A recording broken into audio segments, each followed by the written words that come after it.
आज हम चैप्टर 14 लेकर आए हैं। You can heal your life by Louise Hay का।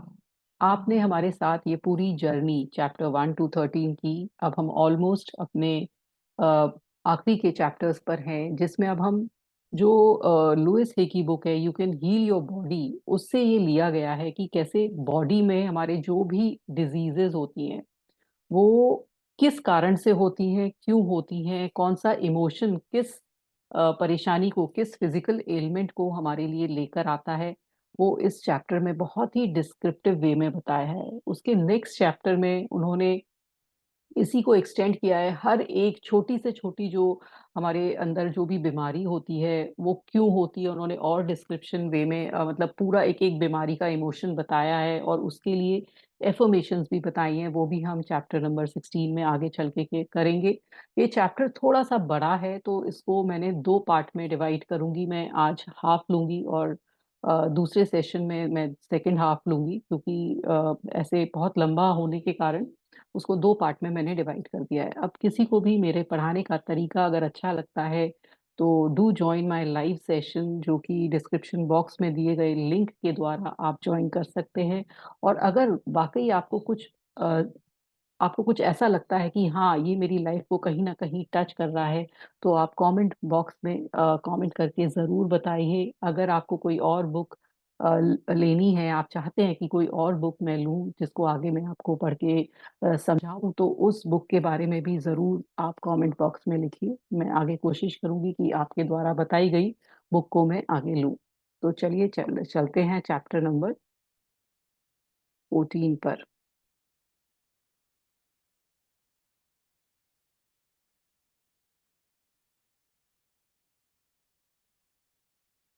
Chapter 14, the body. I listen with love to my body's message.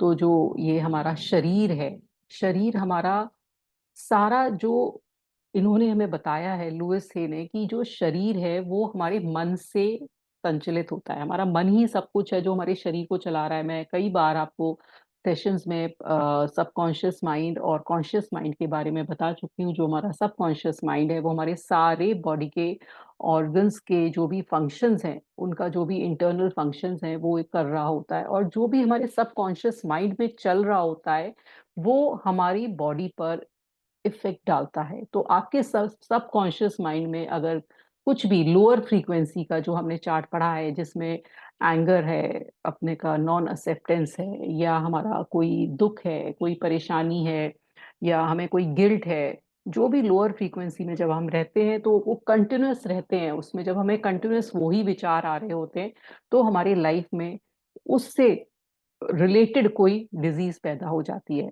आपको ऐसा लगता है कि ये जो डिजीज है ये मेरी डेस्टिनी का पार्ट थी, या अचानक से आ गई है। इवन सिंपल सा कोल्ड एंड कफ का भी कोई ना कोई रीजन इमोशनल होता है, जिसके कारण से हमें फ्रीक्वेंट कोल्ड एंड कफ होता है, या हल्के फुल्के पेन भी जो हमें होते हैं वो कहीं ना कहीं किसी कारण से होते हैं। तो आपको जब भी कोई पेन हो बॉडी में, या कहीं दर्द हो रहा है, या कहीं भी हमें कहीं अनईजीनेस लग रही है बॉडी में, तो आप सोच के देखिए, अपने बारे में सोचिए, विचारिए, अपने अंदर असेसमेंट करिए कि किस जगह क्या मेरी परेशानी का कारण है, क्या मेरा इमोशन, कौन सा जो इमोशन है वो कहीं ना कहीं रुका हुआ है जिसके कारण मुझे ये पेन आ रहा है। तो इतना अच्छा उन्होंने बताया है, जो एक मुझे लगता है कि डॉक्टर्स को भी इस बुक को पढ़कर लोगों को ये रिकमेंड करना चाहिए कि जितना वो मेडिसिन देते हैं वो बहुत जरूरी है देने के लिए पेशेंट के लिए, लेकिन अगर वो मेंटली पेशेंट को ये बता सके कि ये कारण है आपकी इस एलिमेंट का, तो आप अपना मेंटल जो फ्रेमवर्क है उस पर भी अगर आप वर्क करेंगे तो आपकी लाइफ में और आपकी जो भी आपकी डिजीज है वो बहुत जल्द ही ठीक होगी। अभी जो जो काउंसलर्स हैं, जो हमारे थेरेपिस्ट हैं, वो यही काम करते हैं कि हमारे मेंटल लेवल पर काम करते हैं।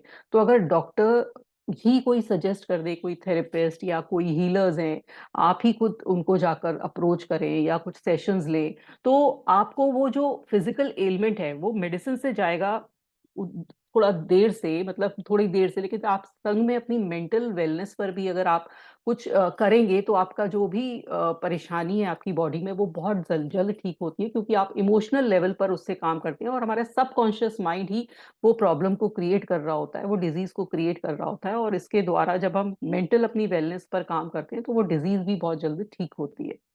तो आइए चलते हैं लुइस है और क्या कहती हैं। I believe we create every so-called illness in our body. The body, like everything else in our life, is a mirror of our inner thoughts and belief. The body is always talking to us. If we will only take the time to listen, every cell within your body respond to every single thought you think and every word you speak. अब वो बोल रही है कि आपकी जो body है वो जैसा आप सोच रहे हो उस पर रिस्पॉन्ड कर रही है। तो जो आपका एक एक छोटा छोटा सेल है वो भी जो आप बोल रहे हो, जो आप कह रहे हो, उस पर रिएक्ट हो रहा है। आप बोल रहे हो मैं बहुत गंदा दिखता हूँ, उस पर भी आपकी बॉडी रिएक्ट कर रही है कि वो सिकुड़ रही है, वो सोच रही है कि उस वो कहीं ना कहीं दुखी है, परेशान है। तो वो हर चीज का आपके बोलने से, आपके सोचने से, सब चीज का आपकी बॉडी पर असर हो रहा है। Continuous mode of thinking and speaking produce body behaviours and postures and eases और डिजीजेस। अब जो भी आप सोचते हैं अच्छा या बुरा अपने बारे में, वो आपकी बॉडी में कहीं ना कहीं, अगर अच्छा सोच रहे हैं तो कुछ अच्छा ही निकल रही है, और कहीं अगर अच्छा नहीं सोच रहे हैं, अगर कोई ना कोई इजीनेस नहीं है आपकी बॉडी में, अगर इजीनेस नहीं है तो उसका ऑपोजिट यानी कि डिजीज हो जाता है आपको। The person who has a permanently scowling face, scrolling face and not produce by having joyous loving thoughts. अब वो बोल रहे हैं जिसका पर्सन का आपने देखा टेढ़ा मेढ़ा फेस है ना, ऐसे ना खराब से एक्सप्रेशंस देता है, तो उसका मतलब है कि उसकी लाइफ में कहीं न कहीं परेशानी है और उसमें खुशी की कहीं न कहीं कमी है। आपने देखा होगा जो लोग जब बूढ़े हो जाते हैं तो उनके झुर्रियाँ आ जाती हैं, तो वो भी ये बोलती है कि वो झुर्रियाँ भी इतनी क्यों आई होती हैं, जिसके कई लोग होते हैं जो बहुत ही यंग, मतलब 50s के हैं, 60s के हैं और एकदम बूढ़े लगने लगते हैं, तो वो उसी के कारण है कि आपने उस चीज़ को मान लिया कि मैं बूढ़ा हूँ, मेरी एज हो रही है, मेरी लाइन्स तो ऐसे आएँगी ही आएँगी। तो जब आपकी बॉडी में जैसे आपके थॉट्स हैं, वो फेस पर दिखाई दे रहे होते हैं।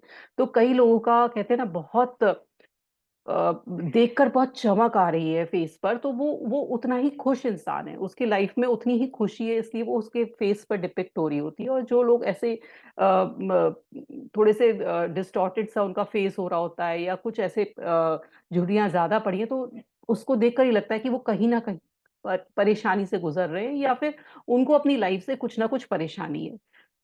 I am including in this section my list of probable mental pattern that creates illness in our body, as well as the new thought patterns of affirmation to be used to create health. अब वो बोल रही है कि अब वो chapters में ये बता रही हैं कि कौन से पैटर्न्स हैं जिनके कारण हमारी ये परेशानियां होती हैं हमारी बॉडी में, और उनके लिए वो एफर्मेशंस भी बताएंगी। They appear in my book heal your body, और ये उनकी दूसरी बुक पे भी ये दिया हुआ है हील योर बॉडी में, जो उन्होंने इस बुक में भी उन्होंने अटैच किया है। In addition to this short listing I have explored a few और more common condition to give you an idea just how we create this problem. Not every mental equivalent is 100% true for everyone. However, it does give us a point of reference to begin a search for the cause of disease. Many people working in the alternative healing therapies use heal your body all the time with their clients and find the mental cause run 90 to 95% true. और वो बोल रहे हैं कि कई लोग हैं जो मेरी ये बुक को यूज करते हैं, जो मेडिकल प्रैक्टिशनर हैं, हीलर्स हैं, और उनको जब ये बुक यूज करते हैं, जब उनको ये समझ में आता है कि कौन सा इमोशन किस बीमारी से रिलेट करता है, और वो अपने पेशेंट से भी जब पूछते हैं तो उनको ये समझ में आता है कि 90 टू 95% जो मैंने इस बुक में लिखा है वो बिल्कुल ट्रू है और वो लोगों के साथ बिल्कुल सही बैठता है। और फिर वो लोग अपनी हीलिंग में अपनी प्रैक्टिस में मेंटल वेलनेस को भी जोर देते हैं और पेशेंट सही होते हैं। The head represent us. It is what we show the world. It is how we are usually recognized. When something is wrong in the head area, it usually means we feel something is very wrong with us. अब वो बोल रहे हैं कि जो हमारा head है, जो हमारा सर है, वो हमें रिप्रेजेंट करता है, और वो हम जैसे दुनिया को दिखाते हैं वो हम हेड से ही दिखाते हैं। तो अगर कुछ प्रॉब्लम है तो यानी कि वो कुछ चीज हमारे अंदर ही प्रॉब्लम है।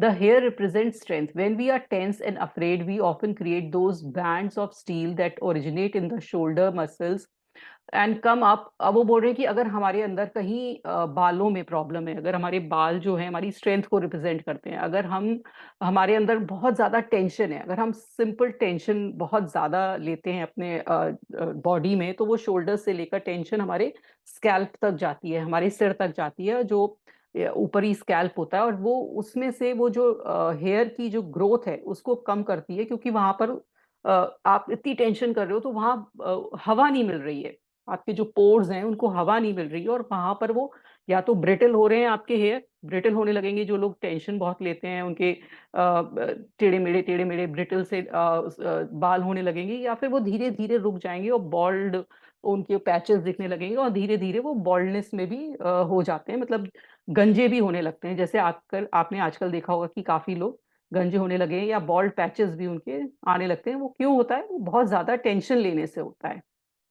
आप कई बोलेंगे नहीं, मेरे तो हेरिडिटरी है, मेरे तो फादर का था। ऐसा नहीं है, आपका अपना पर्सनल भी होता है, कुछ हमें जीन्स में भी मिला होता है, लेकिन काफी पर्सनल भी, हम कैसा लाइफस्टाइल जी रहे हैं वो भी होता है। क्योंकि कई डिजीजेज हैं जो हम सोचते हैं ये हमें हेरिडिटरी मिली है, लेकिन वो एक तो आपने मान लिया कि मेरे फादर में या मदर में है तो ये मुझे डिजीज आएगी, तो वो आती है।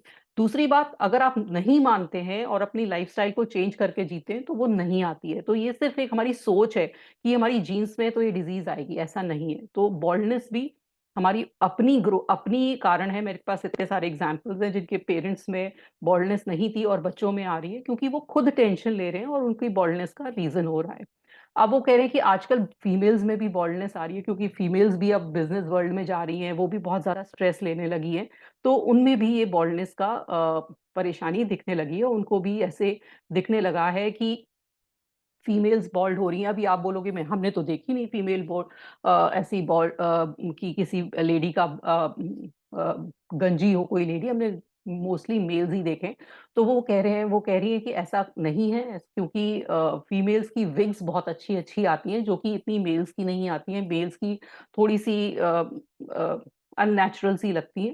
लेकिन हमारी फिल्म इंडस्ट्री में बहुत सारे मेल जो कलाकार हैं वो भी विग्स यूज करते हैं। तो आजकल आ रही है, लेकिन बहुत एक्सपेंसिव होती है, लेकिन फीमेल्स की बहुत इजीली अवेलेबल विग्स होती हैं, तो इसलिए पता नहीं चलता कि फीमेल्स में बॉल्डनेस इतनी कॉमन है।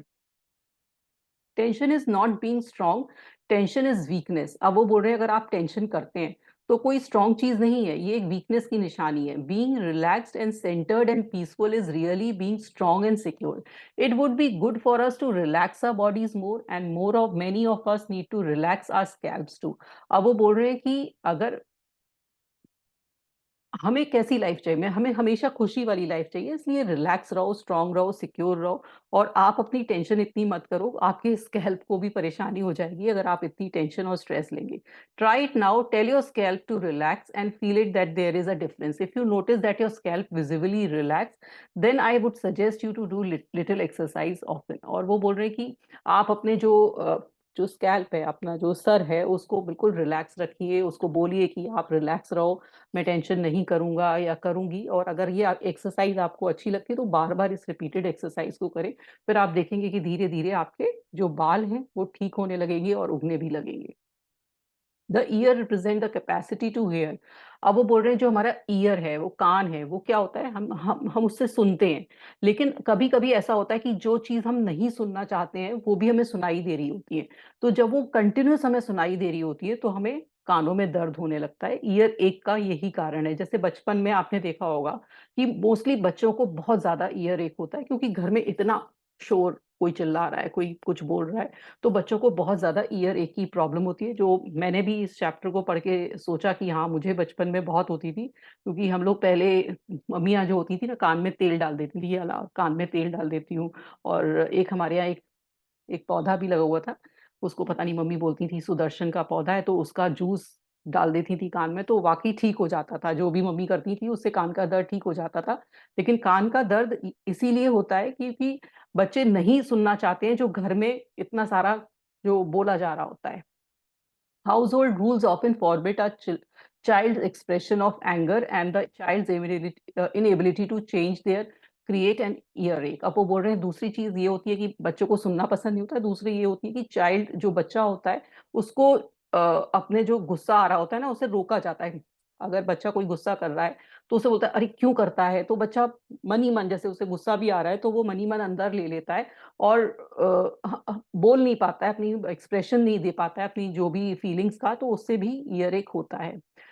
जो डेफनेस होती है, जो कान में बिल्कुल नहीं सुनाई देना जब होने लगता है, तो वो उसका कारण होता है कि आप किसी को सुनना ही नहीं चाहते हो। Long standard refusal to listen to someone. Notice that when one partners has a hearing impairment the other often talk talk and talk.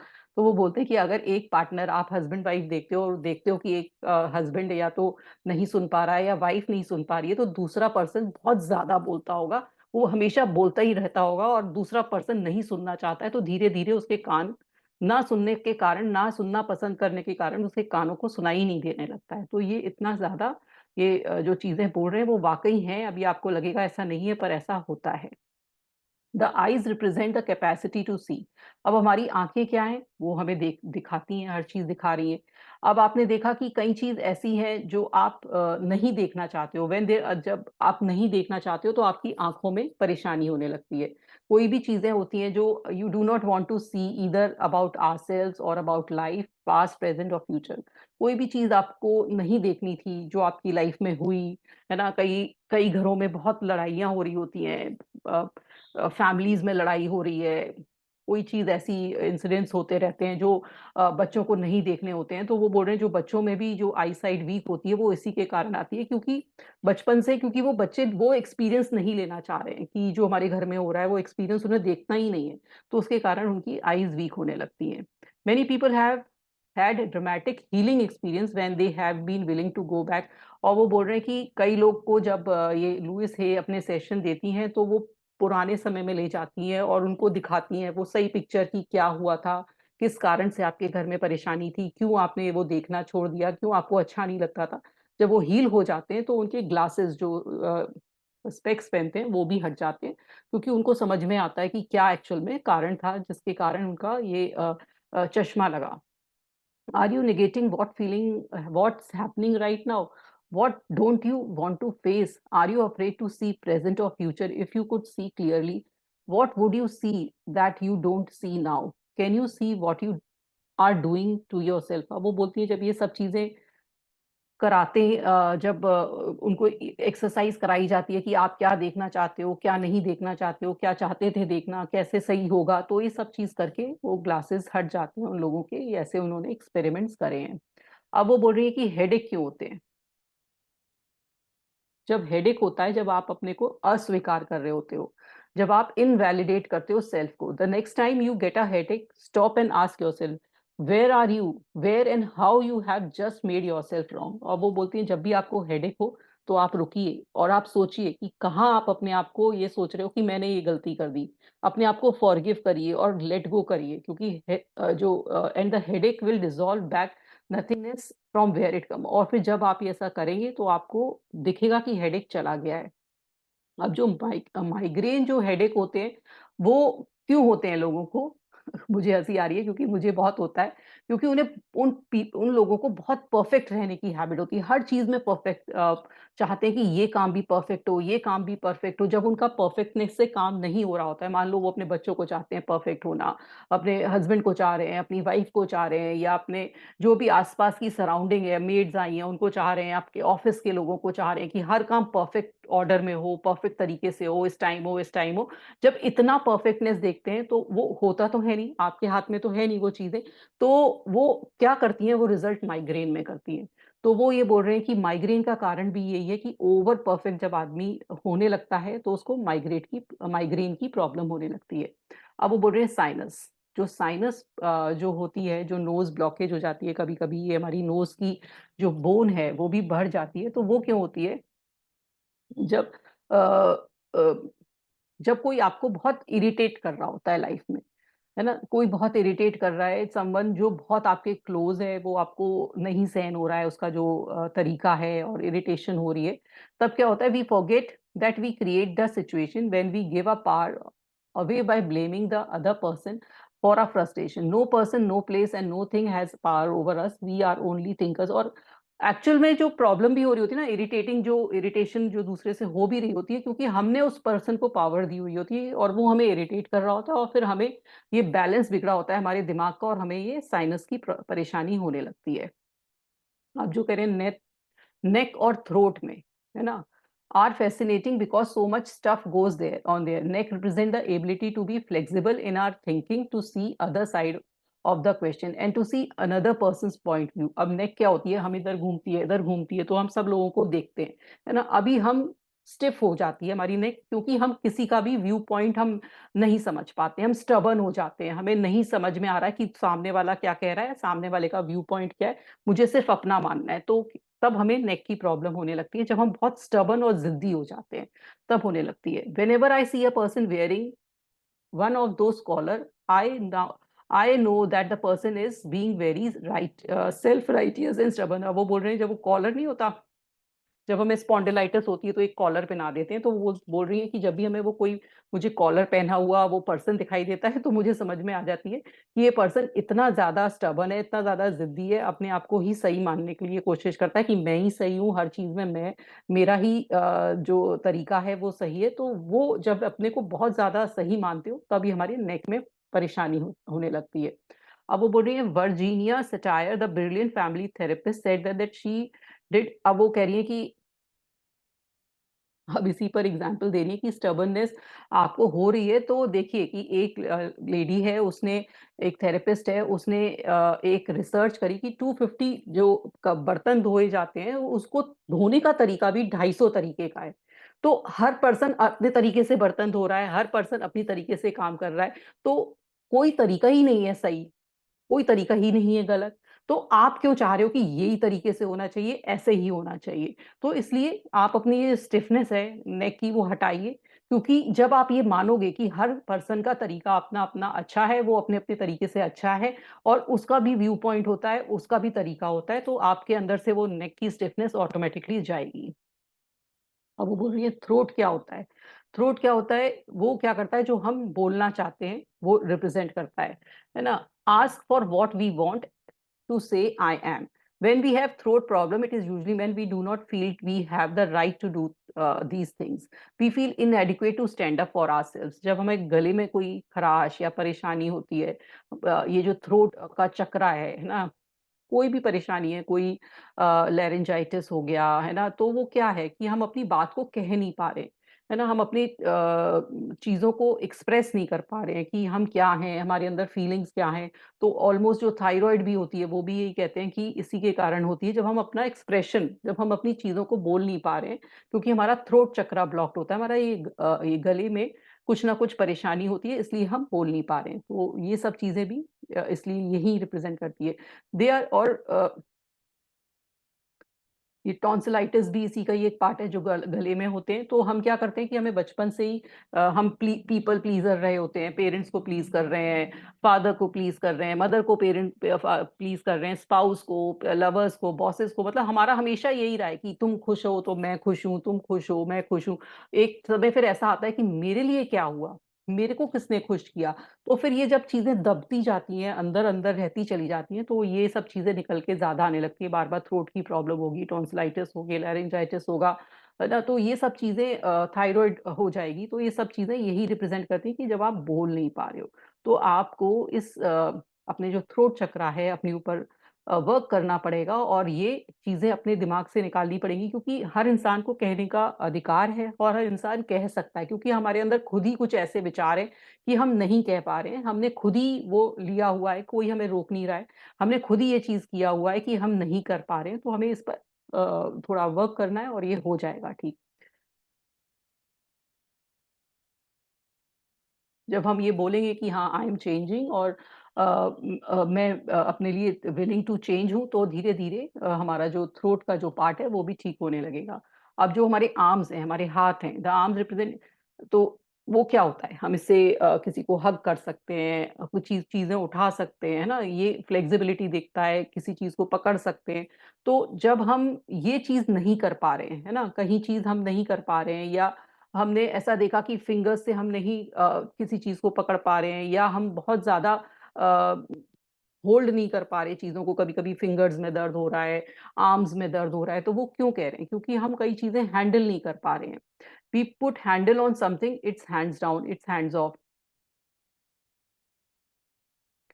तो क्या होता है, हैंड्स कैन बी जेंटल और that can be hard with naughty knuckles और over thinking और garnered with arthritis criticism, grasping hand for some fear, fear of loss, fear of never having enough, fear of that। अब क्या होता है कि हम कुछ चीज नहीं पकड़ पा रहे हैं ना, या फिर ऐसा हमारे अंदर ये आर्थराइटिस आ गई है, फिंगर्स ये नॉटी हो गए हैं और ये सब परेशानियां हो रही हैं। वो क्यों हो रही है? क्योंकि हमें ऐसा लगता है कि हम किसी चीज को छोड़ देंगे तो वो हमसे दूर हो जाएगी, चाहे वो हमारे बच्चे हैं, चाहे हमारा स्पाउस है ना, चाहे हमारे पेरेंट्स हैं। हमें उसको छोड़ने से डर लगता है, हम उसको इतना होल्ड करना चाहते हैं कि वो हमारे हाथों में दर्द कर देता है। तो ये कहते हैं कि आप चीजों को छोड़ना सीखिए, है ना, डिटैच होना सीखिए। इतना आप पकड़ के रखेंगे तो कहीं ना कहीं ये हाथों में परेशानियां दे देता है। तो ये सब चीजों के कारण हमारी फिंगर्स में, हाथों में, और वो बोलते हैं कि लेट गो करो, ये सब चीजें हटाओ। ठीक है, अब जो क्या है, अब वो बोल रहे हैं कि जो हमारी सारी जो फिंगर्स भी है ना, एक एक फिंगर भी, वो भी अलग अलग चीजें रिप्रेजेंट करती हैं। तो देखते हैं क्या क्या बोल रही हैं वो। Problems in the finger shows that when you need to relax and let go. तो आपको अगर फिंगर में प्रॉब्लम है तो आपको लेट गो की बहुत जरूरत है, रिलैक्स करने की बहुत जरूरत है। If you cut your index finger then there is a probably anger and fear that you has to do with your ego in some current situation।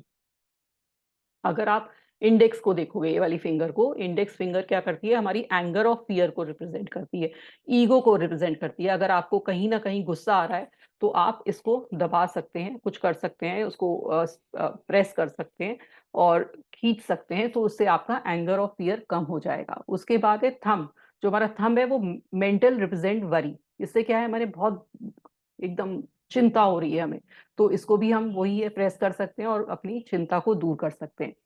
Index finger is the ego and fear, the middle finger has to do with sex and anger. और जो हमारा ये middle finger है वो भी हमारा anger और sex को रिप्रेजेंट करता है। When you are angry hold your middle finger with and watch your anger dissolve. और जब हमारे गुस्सा आए तो हम इसको करें।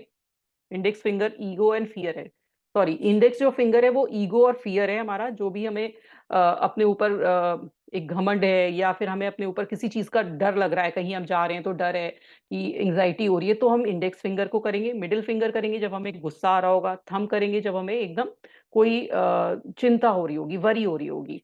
When we are angry hold the right finger if your anger is at a man and left is at a woman. अच्छा, ये भी बताया है कि राइट फिंगर को जब गुस्सा है तो राइट, मेल पर आ रहा है तो राइट को करेंगे, फीमेल पे आ रहा है तो लेफ्ट को करेंगे। The right finger is both union and grieve. The ring finger is both union and grieves. अब ये जो रिंग फिंगर है हमारी, जो रिंग फिंगर है वो हमारी किसके लिए? दोनों, जो हमारे कोई दुख है, कोई परेशानी है ना, तो वो तब जब दुख है तब हमारी रिंग फिंगर को करेंगे। और जो लिटिल फिंगर है वो फैमिली एंड प्रिटेंडिंग, जो हमारी वो किसके लिए होता है? प्रिटेंडिंग के लिए और फैमिली के लिए होती है। ठीक है, अब जो बैक, जो हमारी ये बैक है, पीठ है, back represent a support system. ये क्या है? पूरी जो पीठ है वो हमारा सपोर्ट है। हमारी बैक क्या है? हमारी सपोर्ट है। हमारी रीढ़ की हड्डी हमारा क्या है? सपोर्ट सिस्टम है। तो बैक भी हमारी सपोर्ट सिस्टम है। Problem with the back usually mean we feel we are not being supported. अगर हमारी बैक में कोई प्रॉब्लम है, किसी के पीठ में दर्द होता है, तो वो किस लिए होता है? कि हमें ऐसा लगता है कि कोई हमें सपोर्ट नहीं कर रहा है लाइफ में। Too often we think that we are supported by our job और बाय आवर फैमिली और spouses. In reality we are totally supported by universe, by life itself. उन्होंने इतना अच्छा बात कही है कि आपको ऐसा लगता है कि आपको किसी का सपोर्ट चाहिए, मुझे अपनी फैमिली का चाहिए, मुझे करियर में चाहिए, मुझे इधर चाहिए, उधर चाहिए, पर आपको किसी का नहीं चाहिए। आपके पास भगवान है, यूनिवर्स है आपके लिए, तो आप क्यों सपोर्ट मांग रहे हैं? तो उन्होंने इतनी अच्छी बात कही है कि इस चीज को दिमाग से निकालिए कि आपके पास कोई सपोर्ट नहीं है, आपके पास तो भगवान का सपोर्ट है। इसलिए हमेशा जब भी कोई कुछ पूछना है, कुछ आपको चाहिए, तो आप उससे पूछिए। उससे बड़ा कोई चीज कोई देने वाला नहीं है, वो ही सब कुछ देता है। अगर आप ए से मांगते हो तो वो तब भी वो ही देता है, बी से मांगते हो तब भी वो ही देता है, तो आप सीधे उससे ही मांगिए ना। बीच में क्यों चैनल्स लेकर आ रहे हैं? तो आप जो भी मांगिए उससे मांगिए, और सपोर्ट सिस्टम भी उनसे ही मांगिए।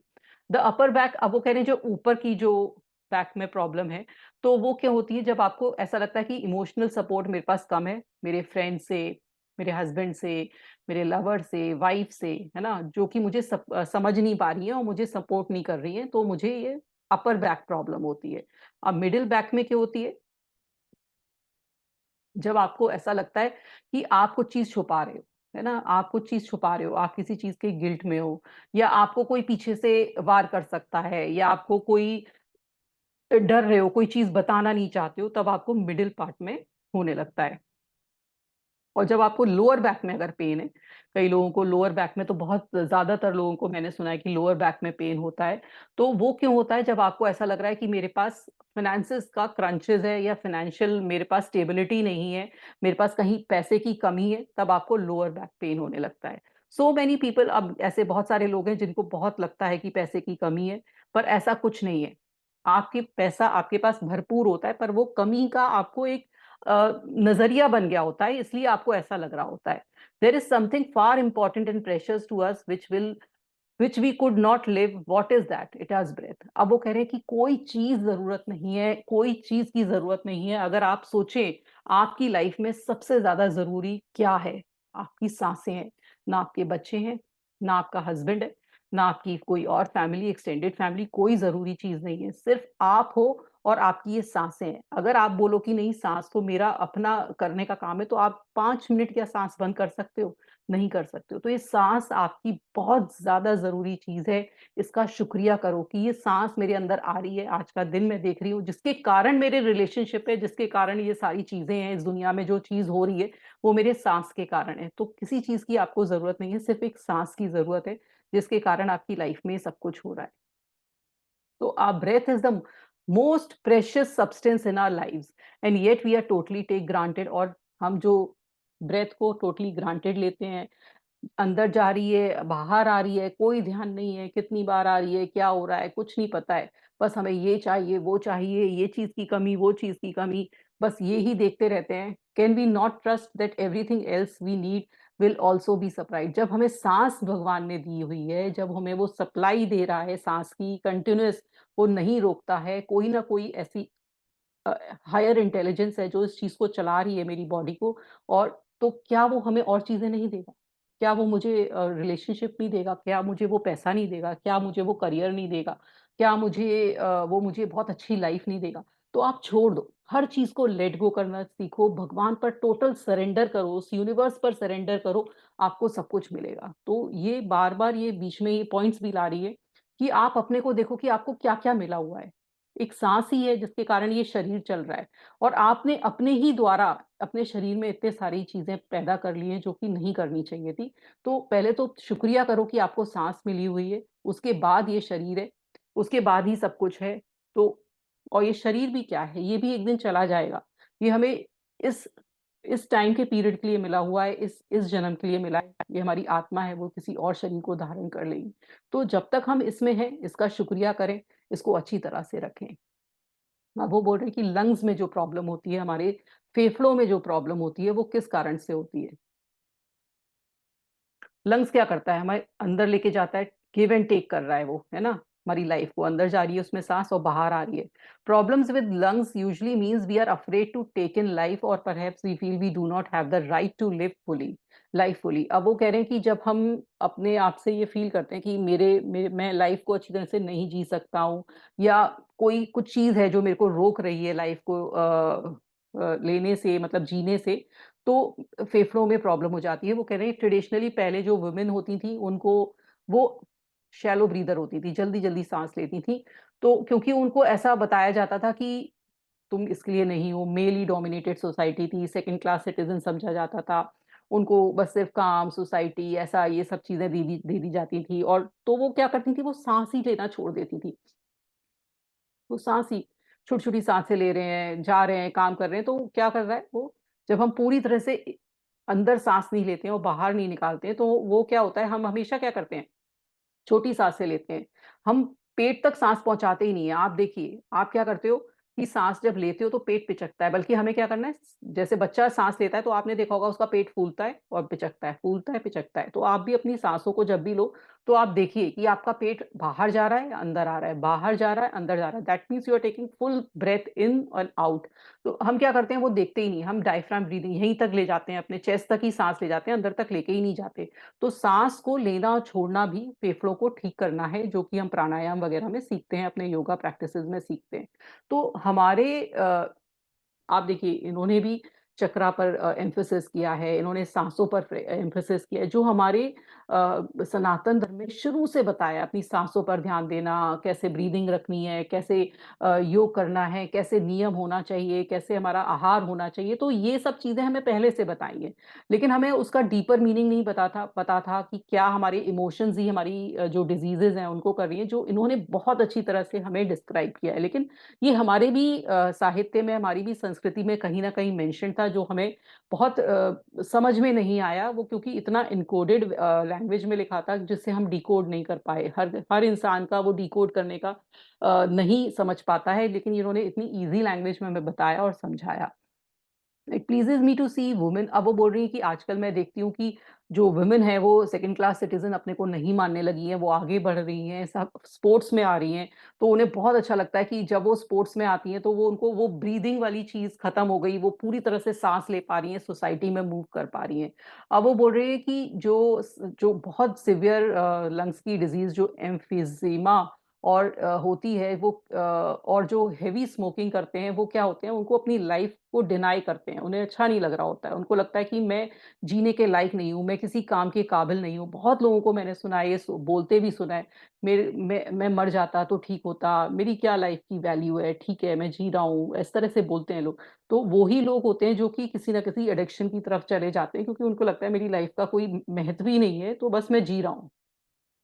Scolding will not take change the habit of smoking, it is a basic believe that must. और वो कह रहे हैं कि आप अपने आप को गुस्सा कर लें या कोई आप पर गुस्सा कर ले, वो चेंज नहीं होएगी, उससे स्मोकिंग की आपकी हैबिट या एडिक्शन वो तभी चेंज होगा जब आप अपना बिलीफ चेंज करेंगे कि आपकी, हर इंसान की अपनी एक प्लेस है।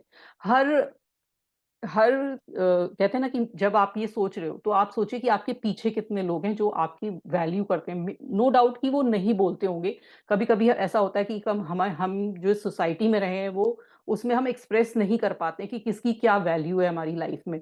लेकिन आपकी अपनी वैल्यू है, एक फादर की उसके बच्चों की लाइफ, उसकी बच्चों की, उसकी वाइफ की, उसके पेरेंट्स की लाइफ में कितनी वैल्यू है, एक वाइफ की उसके हस्बैंड की लाइफ में, उसके बच्चों की लाइफ में, सबकी वैल्यू है।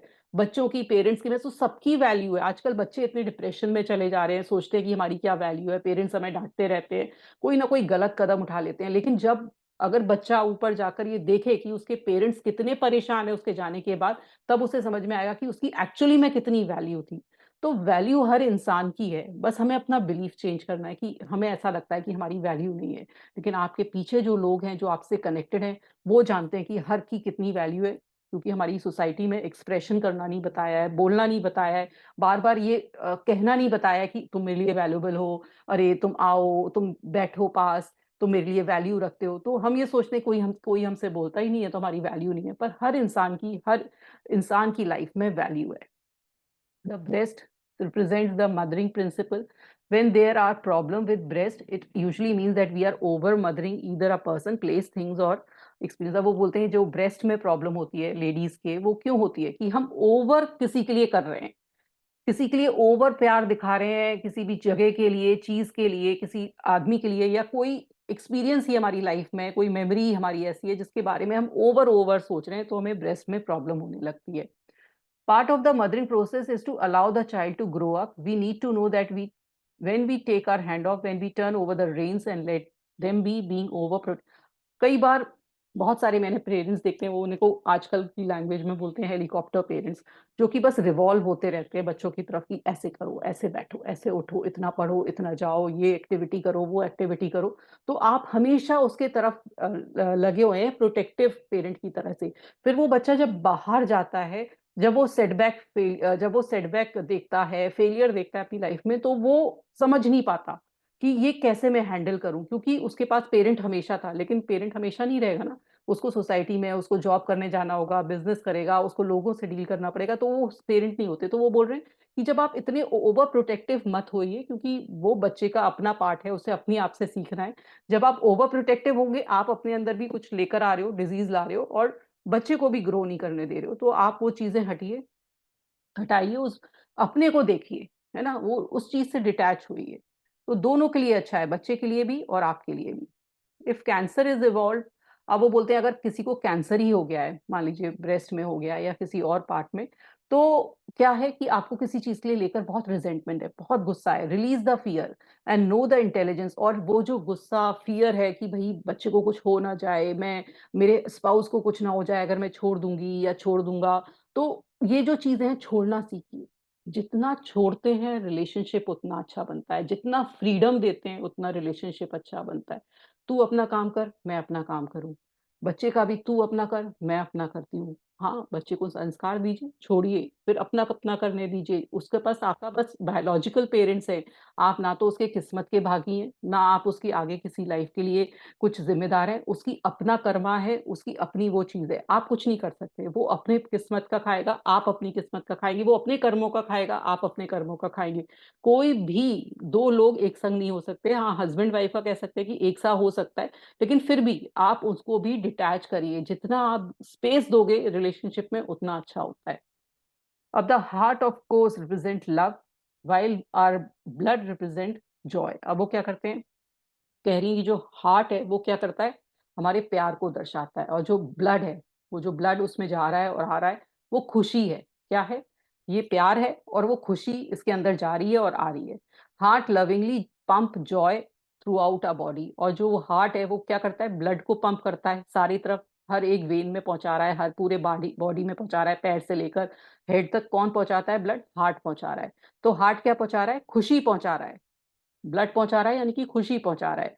और जब हम उसको, खुशी को इधर से उधर पास नहीं होने देंगे, है ना? खुशी को रोक रहे हैं, तो हार्ट क्या होता है?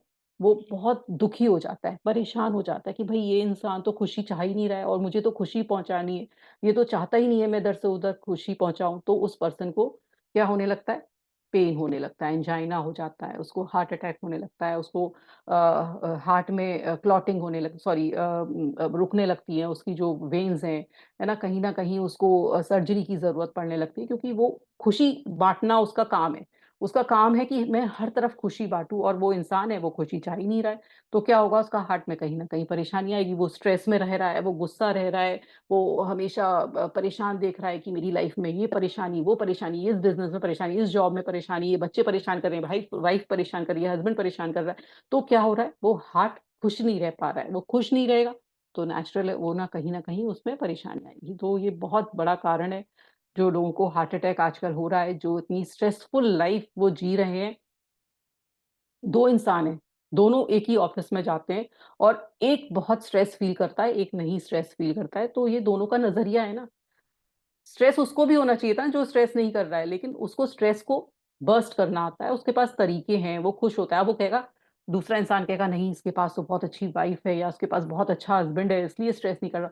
उसके पास ऐसा नहीं है, उसको चीज़ों को मैनेज करना आता है, उसको चीज़ों को देखना दूसरे नज़रिए से आता है, क्योंकि हम चीज़ों को दूसरे के नज़रिए से, दूसरे के शू में बैठ के नहीं देखते, हम एम्पैथी नहीं करते, हम ऊपरी तौर पर देखते हैं।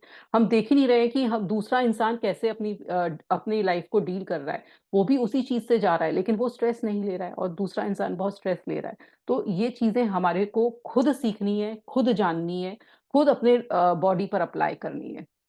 तो the heart does not attack us. We get so cold us to the soap opera and drama we create that we often forget to notice little joy that surround us. अब वो बोल रहे हैं कि हार्ट कभी भी हमें attack नहीं करता, अगर हम अपनी ज़िंदगी को खुशी से एन्जॉयफुली नहीं जीना अगर छोड़ते, तो वो कभी हमें अटैक नहीं करता, क्योंकि हम ये छोटी-छोटी चीज़ों में खुशियाँ ढूँढना भूल गए हैं। बड़ी-बड़ी चीज़ें ही चाहिए खुशियाँ ढूँढने के लिए। एक खुशी मिल गई तो दूसरी खुशी को तरफ चल देते हैं, उस पहली खुशी का शुक्रिया नहीं करते। तो वो चीज़ें हैं जो हमारे हार्ट को पंप होने से रोकती हैं। We spend years squeezing all joy out of the heart, and it literally falls out over in pain. Heart attack people are never joyous people. और वो कह रहे हैं जिनको भी हार्ट अटैक होता है, वो कभी भी खुश मिजाज लोग होते ही नहीं है। क्योंकि उनमें कभी ना कभी खुशी की कमी होती है उन लोगों में। If they do not take the time to appreciate the joy of life, then they will just recreate another heart attack in time. और वो बोल रहे हैं अगर वो नहीं सीखेंगे इस प्रेजेंट मोमेंट को अप्रिशिएट करना, उसकी खुशियों में खुशियाँ सीखना, खुशियों में खुशियाँ बाँटना, हर चीज़ को एन्जॉय करना, तो वो बार-बार क्या होगा ना, एक बार ठीक भी हो जाएँगे तो फिर दोबारा से उनको वो यही स्ट्रेस होएगा और हार्ट अटैक का दोबारा टाइम आ जाएगा उनके। तो अब आप सोच के देखिए आपके पास कैसा हार्ट है? गोल्ड का हार्ट है, कोल्ड हार्ट है, ओपन हार्ट है, ब्लैक हार्ट है, लविंग हार्ट है या वार्म हार्ट है आपका? कैसा हार्ट है आप खुद सोचिए। अब आते हैं वो स्टमक पर। अब वो कह रही है कि स्टमक डिज़ीज़ कैसे होती है? जो स्टमक होती है वो क्या होता है? हमारा गट होता है ना? और वो स्टमक प्रॉब्लम क्या होती है? वो क्या करती है? जब उसमें हम किसी चीज़ के लिए डर रहे होते हैं, जब हम किसी चीज़ से डरते हैं, तब हमारे अंदर स्टमक में परेशानियाँ होने लगती हैं, जो इंडाइजेशन है, एसिडिटी है, जो आजकल होने लगी है, या कोई भी अल्सर है पेट में, या पेट में दर्द हो रहा है, वो सब क्या हो रहा है कि हम डरते हैं। अब उन्होंने एक एग्ज़ाम्पल दिया है कि जब शुरू-शुरू में जब एरोप्लेन ने फ्लाइट करना शुरू किया था, तो लोगों को डराया कि भई लोगों को डराया नहीं, लोग खुद डर रहे थे कि हम एक जगह से दूसरी जगह फ्लाइट में बैठ के कैसे जाएँगे, तो उन्हें घबराहट थी। तो जब वो बैठते थे तो उनको आपने देखा होगा कि जब भी हम एयरप्लेन में जाते हैं, तो आपके पास एक वॉमिटिंग के लिए एक थैली रखी होती है, ब्लैक सी। तो आगे वाली सीट के पीछे जो रखी होती है, तो आप उसको निकाल के जब भी वॉमिट आए तो आप उसमें वॉमिट कर सकते हैं। तो पहले जब लोग ट्रैवल करते थे तो हर एक इंसान को वॉमिट आती थी क्योंकि वो घबरा रहे होते थे। पता नहीं हम पहुँच पाएँगे या नहीं पहुँच पाएँगे, ये क्या चीज़ शुरू हुई है। जाते थे, ट्रैवल करते थे लेकिन वॉमिट करते हुए ही जाते थे। लेकिन वो धीरे वॉमिट जब वो उनको समझ में आने लगा नहीं ये बहुत ही ईज़ी चीज़ है, यहाँ बहुत जल्दी पहुँच सकते हैं, तो उनका वो खत्म हो गया।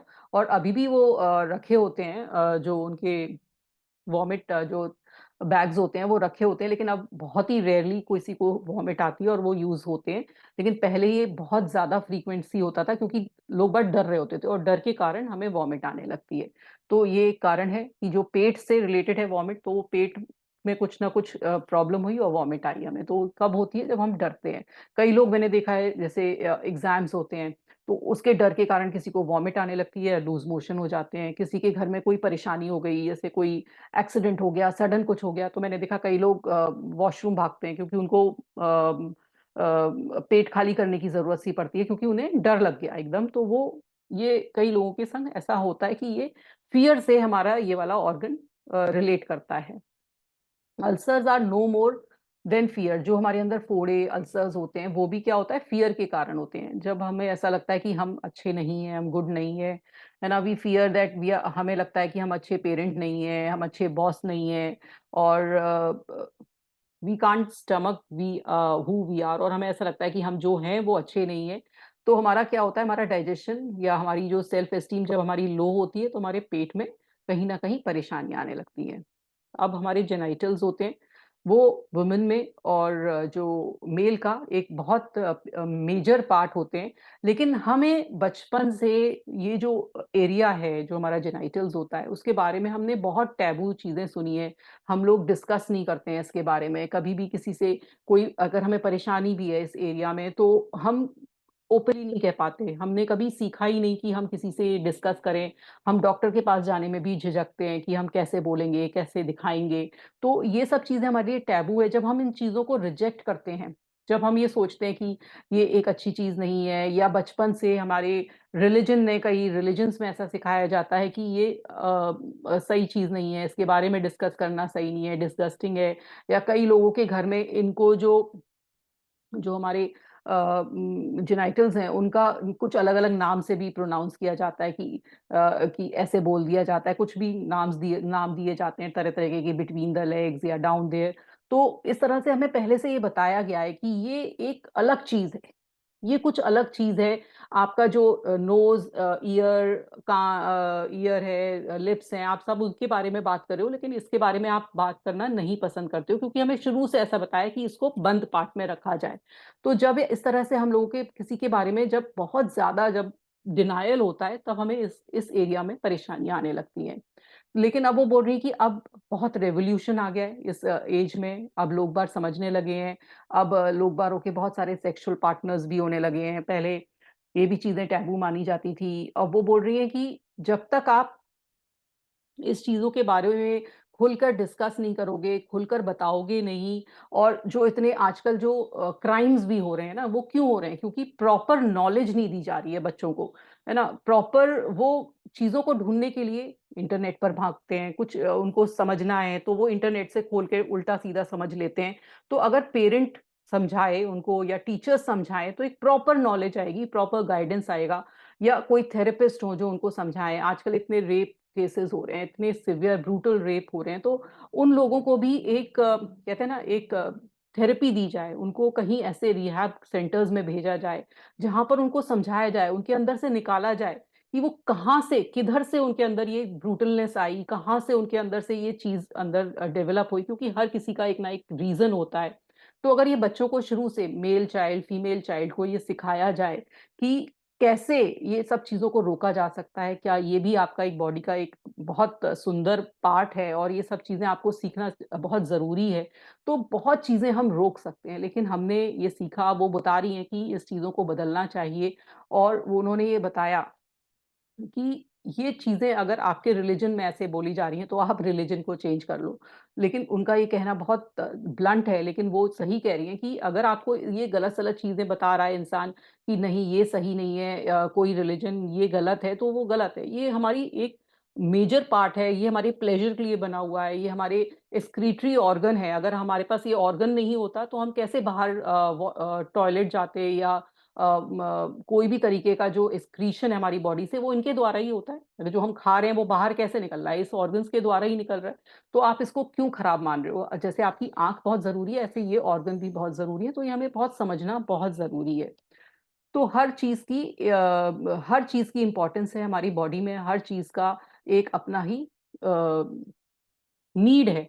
ऐसा नहीं है कि मेरी आँख बहुत ज़रूरी है और मेरा ये ऑर्गन ज़रूरी नहीं है। मेरा जो वेजाइनल ऑर्गन है या मेरा जो पेनिस है वो इम्पोर्टेंट नहीं है। वो भी उतना ही इम्पोर्टेंट है जितना मेरा कान, नाक, आँख इम्पोर्टेंट है। तो मेरा यहाँ से ही मेरी एक न्यू बिगिनिंग हो रही है। मेरा नया कहते हैं ना, इन्हीं ऑर्गन से एक नई बर्थ होती है। आपकी यूट्रस से एक नया बेबी आता है। तो हर चीज़ की अपनी-अपनी इम्पोर्टेंस है। हर ऑर्गन की भगवान ने इतना जो हायर इंटेलिजेंस ने उसने एक-एक चीज़ को आपके शरीर में बुना हुआ है। उस चीज़ की हर अलग जगह-जगह इम्पोर्टेंस है, तो आप किसी भी चीज़ को छोड़ नहीं सकते हो। तो ये टैबू टॉक्स करना और डिस्कशन करना, ये सब आप हटाइए। जितना आप डिस्कस करेंगे, आपके जो जो बॉडी पार्ट्स हैं, जो आपका ये एरिया है, वो ईज़ आउट होगा और उसमें वो बीमारियों का कारण हट जाएगा। तो वो बोल रहे हैं कि इतने सारे जो I ask client with sexual problems to begin to relate to their rectum, penis और vagina with a sense of love and appreciation for their function and their beauty। अब वो बोल रहे हैं अगर आपको कोई भी सेक्सुअल प्रॉब्लम है वेजाइना में, पेनिस में, तो आप उसको अप्रिशिएट करें, उसको देखिए कि आपका कितना ब्यूटीफुल ये एरिया है, ब्यूटीफुल ये पार्ट है, और आप ये जो जो ये सब चीज़ें जो पुराने समय की हैं कि ये मैं नहीं बोलूँगा और ये इसको मैं एन्जॉय नहीं करूँगा, ये सब हटाइए अपने दिमाग से। तो धीरे-धीरे जो आपके इस पार्ट में जो परेशानियाँ हैं, जिनको प्रोस्टेट हो जाता है, जिनको वेजाइनल कैंसर हो जाता है, ये सब इसी का ही पार्ट है, क्योंकि आपने वो चीज़ को सही टाइम पर और सही तरीके से दिखाया ही नहीं, उसको सोचते रहे कि ये कैसे हो सकता है, या ये दिखाना भी मुझे एक बहुत बड़ा मेरे लिए एक टास्क है। In one of these smaller galaxies is far corner, there is a minor sun around us.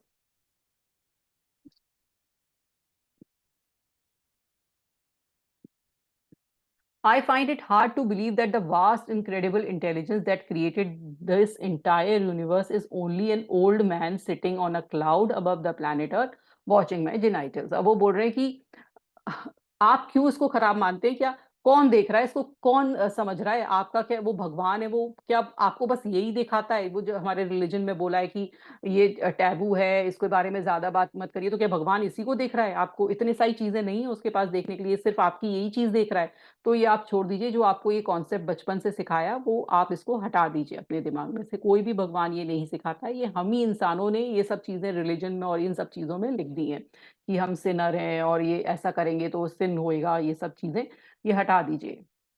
अब वो बोल रहे हैं कि मैं अब ये नहीं चाहती हूँ, ये आपको इतना ज़्यादा बोलकर कि आप फ्री सेक्स करिए, सारा टाइम करिए, ऐसा नहीं कर सकते, ये तो एक खराब चीज़ हो जाएगी। लेकिन हाँ, आप एक नॉर्मल वे में इस लाइफ़ को एन्जॉय करिए, इस पार्ट को भी अपनी लाइफ़ का एन्जॉय करिए। और ये अपने अंदर से गिल्ट हटा दीजिए कि ऐसा ये जो मैंने किया है, वो गलत किया है, या मेरे पास 2 पार्टनर्स हैं, तो वो गलत हैं, 3 पार्टनर्स हैं, तो गलत हैं। ये गिल्ट वाली चीज़ें हटाइए, अगर आप जिस चीज़ में एन्जॉय कर सकते हो, एन्जॉय करिए। अनटिल एंड अनलेस आप सोसाइटी या मतलब किसी को हार्म नहीं कर रहे हैं। आप किसी लेडी को हार्म नहीं कर रहे हैं, किसी मेल को हार्म नहीं कर रहे हैं, या बच्चों को नहीं कर रहे हैं, किसी को हार्म नहीं कर रहे हैं। अगर आप अपनी खुशी में जिसमें खुश हैं, तो आप वो चीज़ को लाइफ़ को एन्जॉय करिए।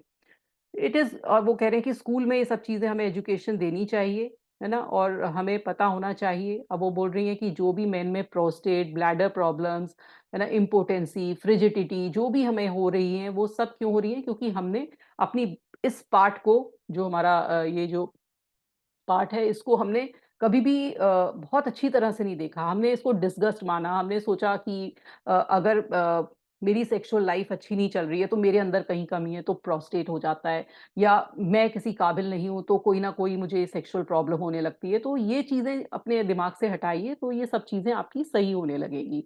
ऐसे ही जो प्री मेंस्ट्रुअल सिंड्रोम है, जो कि आजकल बहुत कॉमन हो गया है, वो भी इसीलिए हुआ है क्योंकि आपको बहुत अच्छी तरह से नहीं बताया गया कि क्या कैसे फीमेल को रहना चाहिए, क्या-क्या परेशानियाँ हैं। तो यही सब चीज़ें हमें क्या करती हैं, ये पीएमएस की परेशानियाँ ले आती हैं। अभी जो भी हमारे अंदर ये गुप्त रोग कहते हैं, वो सब चीज़ें होती हैं, वो क्यों होती हैं? क्योंकि हमें यही सब स्टैंडर्ड में बता दिया गया कि ये हम आपको ये पनिशेबल डिज़ीज़ है। अगर आपने कहीं पर कोई सेक्सुअल पार्टनर बना लिया, या कहीं आउट ऑफ द वे वा जाकर आपने सेक्स किया, तो आपको ऐसा लगता है ये गलत किया, आपको गिल्ट होने लगता है, तो आपको हर्पीज़ हो सकती है, जो कि बहुत जगह से फैलने लगती है। तो ये सब चीज़ें आप अपने दिमाग से हटाइए, और ये सब चीज़ें बहुत बड़ा कारण होता है, जो कि हमारी कम्युनिटी में कहा गया है कि ये बहुत खराब है। और फिर उसके बाद उन्होंने गे के ऊपर ये बहुत लंबा बताया है, जो मैं कल बताना चाहूँगी। आज हम यहीं तक स्टॉप करते हैं। तो ये था आज का हमारा चैप्टर, जो उन्होंने बहुत अच्छी तरह से इसको समझाया है, बताया है। तो अभी आपके कोई क्वेश्चन हो, बाकी का जो चैप्टर है, वो मैं कल पूरा कंप्लीट करूँगी, क्योंकि ऑलरेडी काफ़ी टाइम हो चुका है। तो आज इतना ही।